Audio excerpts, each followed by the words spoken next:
Faster than a speeding bullet. More powerful than a locomotive. Able to leap tall buildings at a single bound. Look, up in the sky. It's a bird. It's a plane. It's Superman.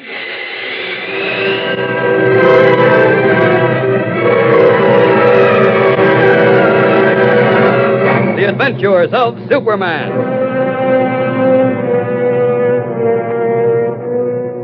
When the planet Krypton, home of a race of supermen, exploded into dust, the sole survivor was an infant boy who had been shot to earth in a sealed rocket. Today, that boy, grown to manhood, is known as Superman, sworn enemy of the forces of evil. To aid him in his never-ending fight for truth and justice, he masquerades as Clark Kent, crime reporter for a great metropolitan newspaper. His secret is carefully guarded. No one is aware that Kent is Superman. No one but you.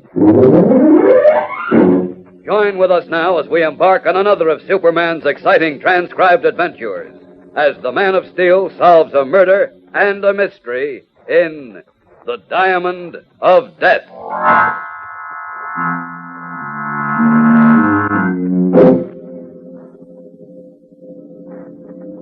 The Fairmount Estate, Great Oaks, is situated on a hilltop in the exclusive Wellington section of Metropolis.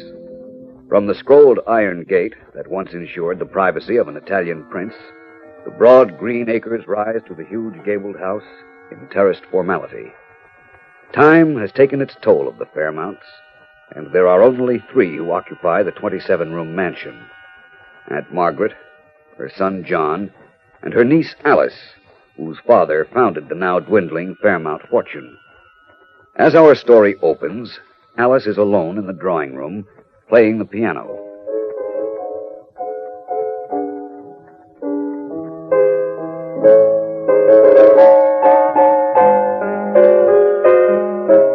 Is that the only piece you know? How many times have I told you not to sneak up behind me? Well, that's good practice.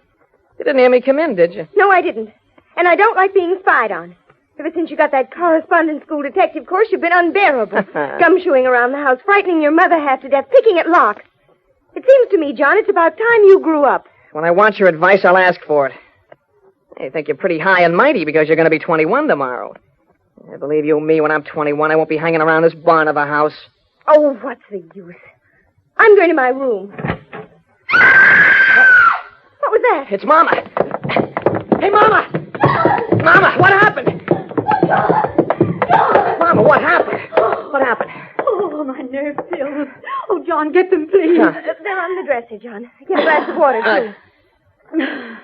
Something frighten you, Aunt Margaret? Oh, Alice. Alice, darling. Are these the pills? Yes. Where's the water? Shucks, I forgot. Aunt Margaret, tell me what happened. Oh, it was horrible. I opened the door, and a great... Here's the water. What made her scream? I don't know yet.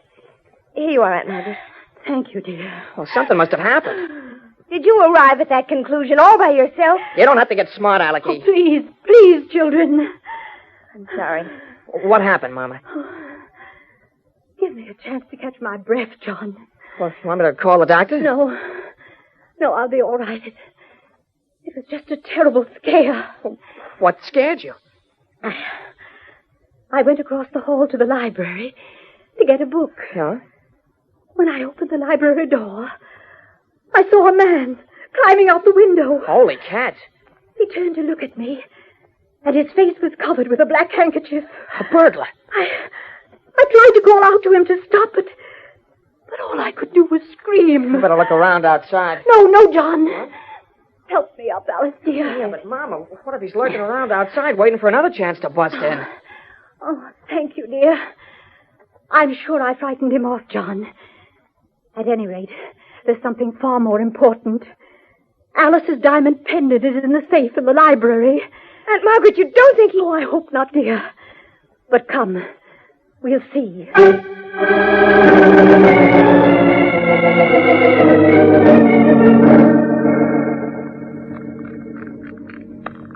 14 right. 7 left. There. Aunt Margaret, if anything happened to Daddy's diamond... You'll know in a moment. It was in this metal box. It's here. Oh, thank heaven. You sure make a lot of fuss about a hunk of jewelry. So what if he did take it? It's insured. You wouldn't understand. Alice's father brought the diamond back from Africa, John. It's the only one of its kind, and it's worth a fortune. Hadn't we better call the police, Aunt Margaret? I don't think it's necessary, dear. Obviously, he tried to get into the safe and couldn't. All it would mean would be a lot of questions and nothing accomplished. Someone's at the front door. Wait a minute. Don't anyone move. I'll look out the window and see who it is. John, be careful. Don't worry.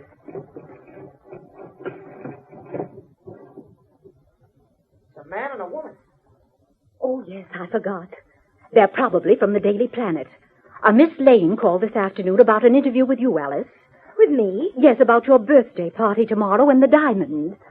Close the window, John, and go down and let them in. But why would anyone want to interview me, Aunt Margaret? Why, you're a Fairmont, dear. And that makes you important. Come, I'll go down with you.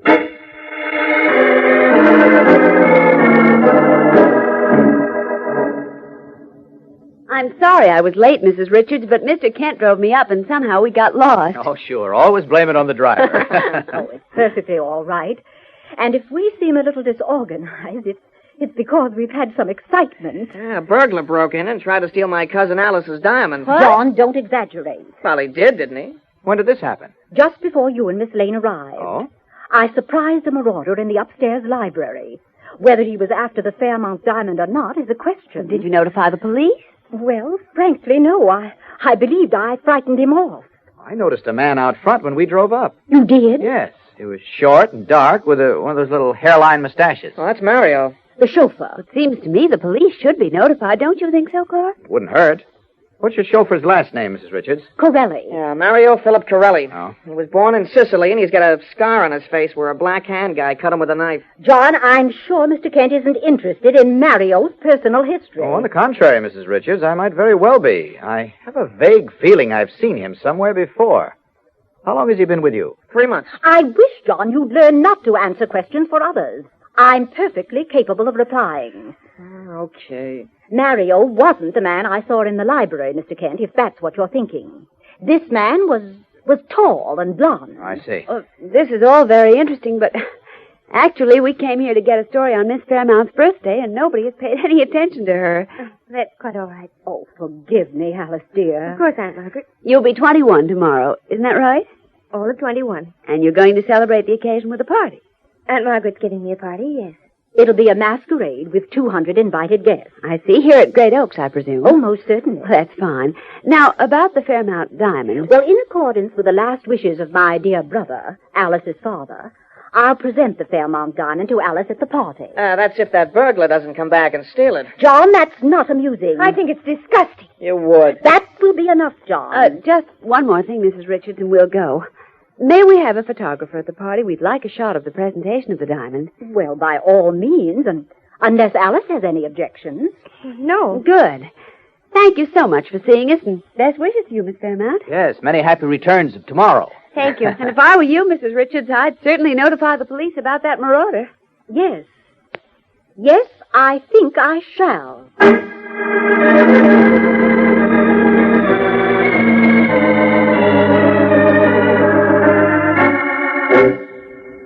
Clark, do you mean to say that you've dragged me down here to police headquarters because you vaguely remember having seen that chauffeur's face before? In essence. What do you mean, in essence? You could have seen his face in a barber shop or a subway or any one of a million places. What makes you think he's a criminal? I've got a picture in my mind. What mind? And it's a rogues gallery picture with a number. You know what you sound like? What? Fortune teller in a two-bit carnival. I see a picture. The picture has a number. A short, dark man with a scar. All right, Lois. Okay, Swami. You hang around here all night while they dig up pictures for you. Where you I'm going? going back to the office. I'm going to knock out the Fairmount squib and home to bed. Okay. So long, Mystic. This the guy you're looking for, Kent? Lois, here he is. I don't believe it. Come here, look. Well, it won't do me any good to look. I've never seen him. All right, then listen. Martin Corday, alias Matt Corey, alias Mitchell Corey, alias Mario Corday. They said his name was Corelli. That's the name he's using now, Mario Corelli. Listen. Arrested June 14th, 1938 on suspicion smuggling gems in the port of New York. Smuggling gems. Discharged, insufficient evidence. Arrested March 12th, 1941, possession of stolen gems. Convicted 2 years state prison. Arrested Paris, France, 1945. Attempted smuggling of stolen jewels. Why, Clark. No disposition. 3 arrests and 1 conviction, all on gem charges. Well, my humble apologies. Oh, forget that. Here's our chance to get a real story on the Fairmont Diamond, not just a society-paid squib. Slip this into the ready file, Moran, will you? We may be needing it. Okay. You mind if I use the phone? No, go ahead. You got her number, Lois? Huh? Whose? That woman at Great Oaks, the aunt. Mrs. Richards? Yes. Well, just ask for the Great Oaks Estate in Wellington.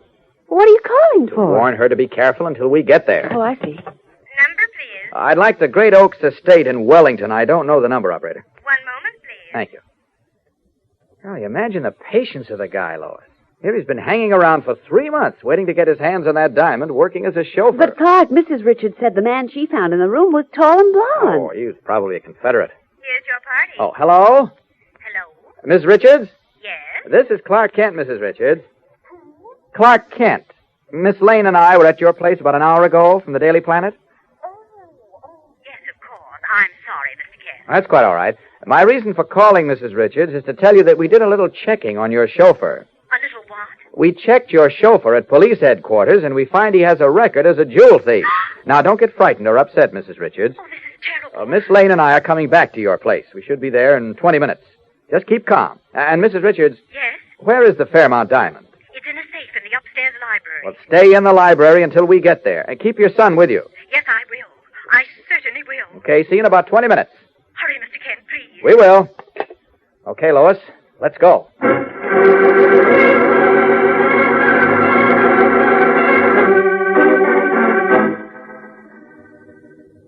I don't know how to thank you, Mr. Kent, for having uncovered this horrible situation. Glad we were able to track him down. To think that we've been harboring a thief in our midst for almost 3 months. Why, it makes me shudder. I knew there was something fishy about him right from the beginning. I didn't like his looks. John, don't be childish. Well, I didn't. Excuse me, but, Clark, how are we going to handle this? It's getting late. Well, we can't prefer charges against him because, so far as we know, he hasn't yet committed a crime. I assume, however, that Mrs. Richards intends firing him. Oh, immediately, Mr. Kent. Well, I'd like to question him first. Oh, give him the 3rd degree, huh? No, just question him. Well, as far as I'm concerned, the sooner he leaves the property, the better I'll like it. Well, he'll leave tonight, but before he does, we might be able to trap him into admitting that he was after the diamond. John, would you like to lure him into the trap? Oh, sure. All right, where's his room? Well, it's over the garage. Is he there now? Well, he should be. You want me to find out? No, wait. Here's what you do. Huh? Go to his room and tell him your mother would like to see him to, discuss some errands that must be done early in the morning. Things that have to be picked up for the birthday party. Yeah, okay. Then walk back here with him and bring him up here to the library. All right. Oh, Mr. Kent, do you think it's safe to send John over there alone? Oh, Mama. Perfectly safe, Mrs. Richards. You haven't given him any cause for suspicion, and I'm sure John can handle himself if he has to. You see? Don't worry, Mrs. Richards. Well, very well. I'll be right back with him. You know, Clark, he's liable to get ugly when you tell him we know about his criminal record. You don't have any more confidence in me than Mrs. Richards has in John, is that He it? might be armed. Did that ever occur to you? Yes, but I doubt it. Incidentally, where's your niece, Mrs. Richards? That's right. We haven't seen her. Well, Alice was in her room when you called. I saw no point in telling her about Mario. I was afraid it might disturb her too That was much. wise. She's probably overexcited about her birthday party as it is. Well, it wasn't so much that. I don't want you to misunderstand, but Alice had developed a sort of schoolgirlish infatuation for Mario. Oh? Oh, nothing serious, of course. Clark, what was that? It's John! Stay here. I'll go down.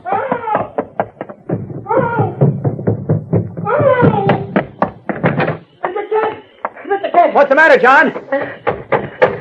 What is it? Mario. He's dead. Someone shot him. Right between the eyes.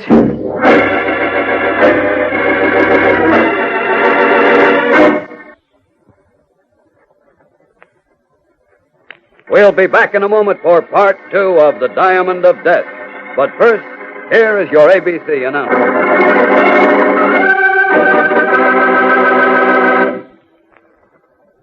Sunday is a very special day on ABC to millions of listeners. Favored people like Walter Winchell, Drew Pearson, Luella Parsons, and Jimmy Fiddler are included in the Sunday lineup. Now, the afternoon brings film actor Edward Arnold portraying Mr. President.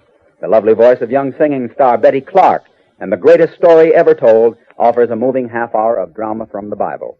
Other highlights for Sunday on many ABC stations include Stop the Music, The Amazing Mr. Malone, Chance of a Lifetime, and Music with the Girls, which stars the all-girl orchestra and chorus with the top songs and music of the current Broadway and motion picture successes. Many of these favorites can be heard by you over this ABC station. So listen tomorrow, and remember, ABC is dressed in your Sunday best. Yes, be sure to hear Walter Winchell, Stop the Music, Luella Parsons, Drew Pearson, and many other great Sunday highlights over ABC, the American Broadcasting Company, tomorrow.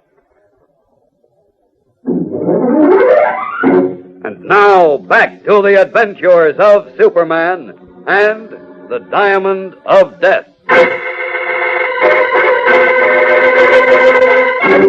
With the startling discovery that Mario Corelli, an international jewel thief posing as a chauffeur, was murdered in his room, the mystery surrounding an attempt to steal the fabulous Fairmount diamond on the eve of Alice Fairmount's 21st birthday deepens. It is now past midnight. The police have completed their investigation at Great Oaks, the Fairmount estate, and have gone, leaving one uniformed man in the upstairs library where the diamond is locked in a safe. Mrs. Richards, Alice Fairmount's aunt, has retired. John Richards, Alice's cousin, is talking with the policeman in the library. Clark Kent, Lois Lane, and young Alice Fairmount are in the drawing room. There's only one possible explanation, Clark. The tall, blonde fellow Mrs. Richards frightened out of the library was Corelli's sidekick.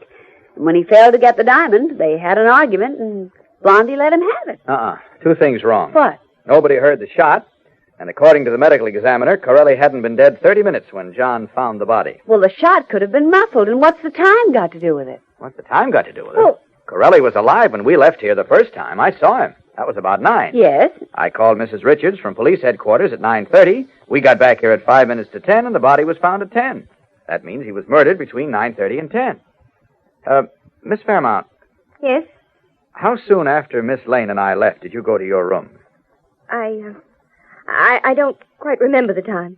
Well, now, Miss Lane and I left at 9. Would you say 10 minutes? 20 minutes?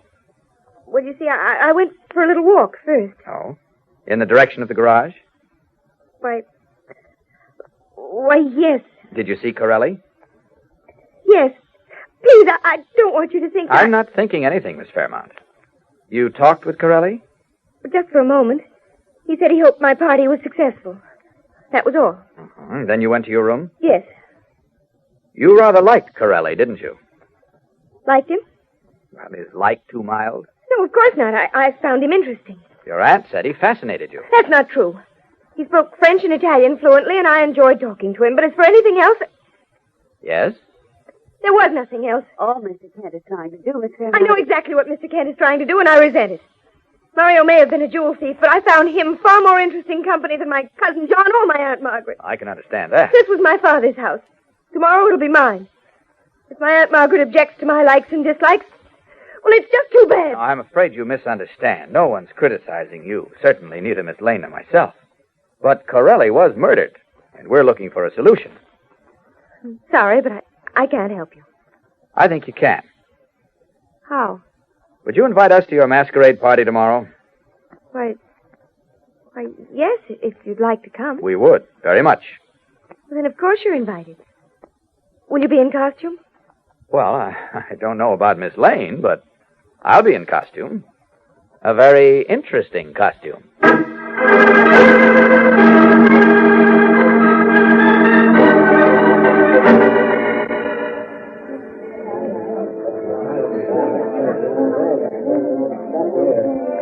You look lovely as a gypsy girl, Miss Lane. Well, thank you, Mr. Kent. I wish I could say the same about your Superman costume. Oh. Don't you like it? Oh, the costume is beautiful. But? Skip it. I know. You don't think I fill it out. Well, after all, Clark, there's only one Superman. Yeah, I suppose you're right. Oh, don't feel so bad about it. Oh, I don't at all. In fact, I'm glad there's only one Superman. You have no idea how glad. What's the matter? How long do we have to stay at this big but, dull party? Until Mrs. Richards presents Alice with the diamond. Oh, hey, I didn't tell you, but the house is surrounded by police. Oh, is it? Mm-hmm. I arranged it with Inspector Henderson. Good, that was smart. When Mrs. Richards arrives with the diamond, all the doors to this ballroom will be locked and guarded. You expect trouble? No, but If it comes, we'll be ready. Certainly done a job decorating this room, haven't they? They have. That fountain in the center is fabulous. Yeah. Oh, here comes Mrs. Richards. Oh, with son John tagging along? No, he's probably outside with the cops telling them how to guard the house. She's got the jewel case, Clark. This is it. I guess so. As most of you know, it was my brother's wish that Alice be presented with the Fairmont diamond on her 21st birthday. I shall hold it up for all of you to see. And then it will be my happy privilege to place the pendant around Alice's neck. Clark, the lights went out. Don't move, Lois. Stay where you are.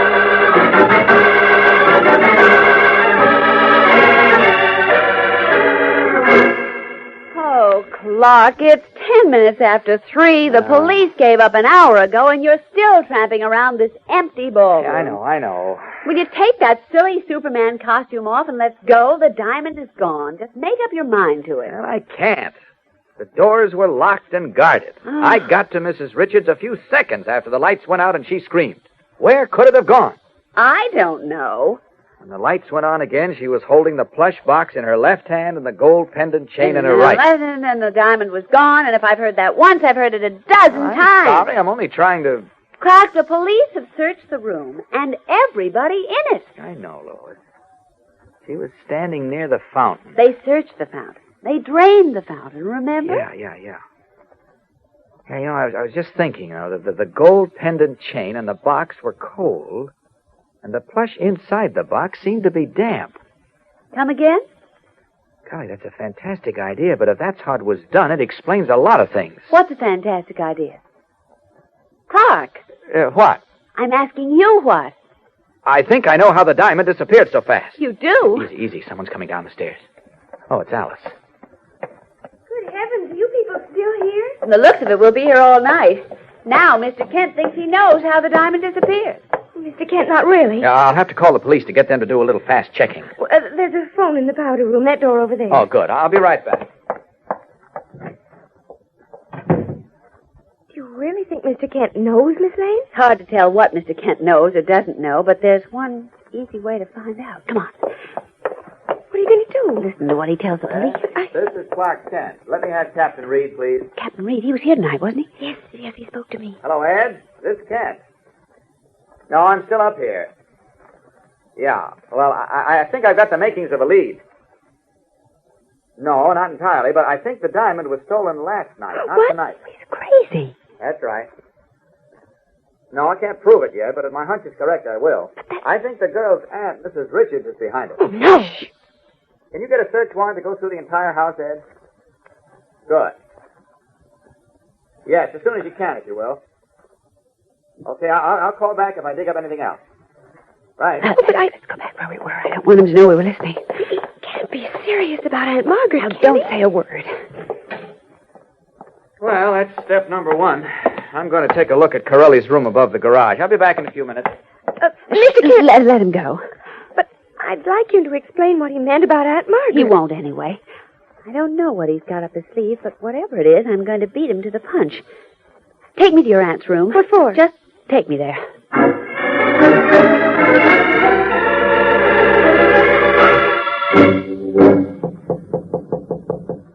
Who is it? Alice. Come in, dear. Oh, Miss Lane. I thought you'd left. No, I'm still here, Mrs. Richards. I thought perhaps you'd like to tell me how you arranged the disappearance of Alice's diamond. I beg your pardon. How did you make the diamond disappear, and where is it? Alice, what is this? I don't know, Aunt Margaret. Alice knows nothing about this. Now, would you care to return the diamond to her, or would you like me to call the police? I don't know what you're talking about. You look like you do. I'll give you 10 seconds to produce the diamond, or I'll call the police. You won't call anyone, Miss Lane. Oh, so you're in on it, too. Close the door, John. Yes, I'm in on it. Are you surprised? No, not terribly. Stop pointing that gun at us, or can't you handle 2 women without a gun? Not the way I've got to handle you two. Where's Kent, John? He left. I saw him go out. He'll be back. Maybe yes, maybe no. But it'll be too late. You won't be able to tell him much. Don't talk so much, John. Do it and let's get away from here. All right, stand behind me. Miss Lane, what's he going to do? He's going to kill us. Aunt Margaret! Do it, John. You first, Alice. No, God! How about letting me have it first, John? Okay, pal. Try again. That's all for you, sonny boy.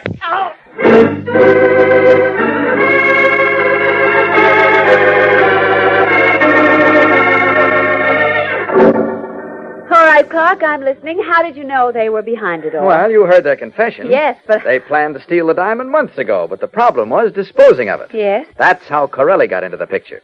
They framed an elaborate scheme for making it look like it was stolen, even to the story about the tall, blonde burglar. I see. But we threw a monkey wrench into the works when we dug up Corelli's record.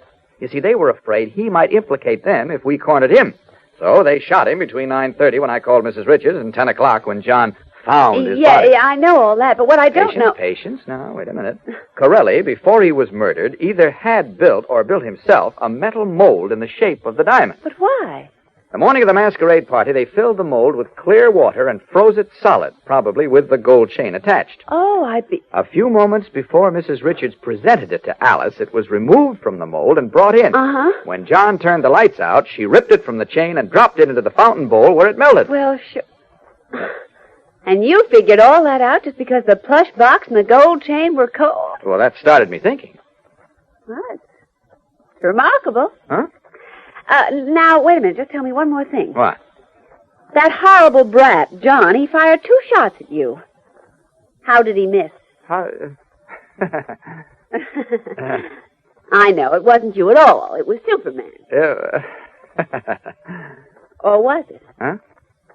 Clark, please tell me. Huh. Was it you in that costume, or was it Superman? That, Miss Lane, you'll have to figure out all by yourself.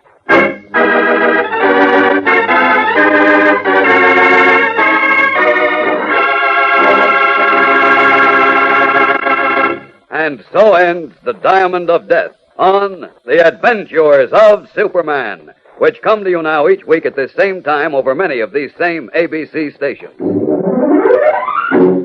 Listen again next week when Superman solves another baffling mystery adventure. Superman is a copyrighted transcribed feature appearing in Superman DC comic magazines and brings you radio's most fabulous character in thrilling stories of action, mystery, and adventure. So be sure to listen when you hear the familiar cry... Faster than a speeding bullet.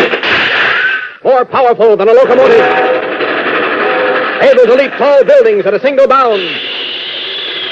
Look, up in the sky. It's a bird. It's a plane. It's Superman.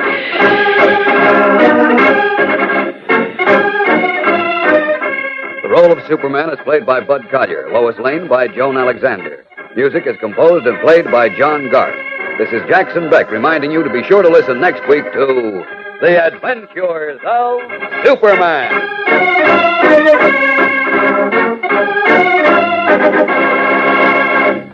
This is ABC, the American Broadcasting Company.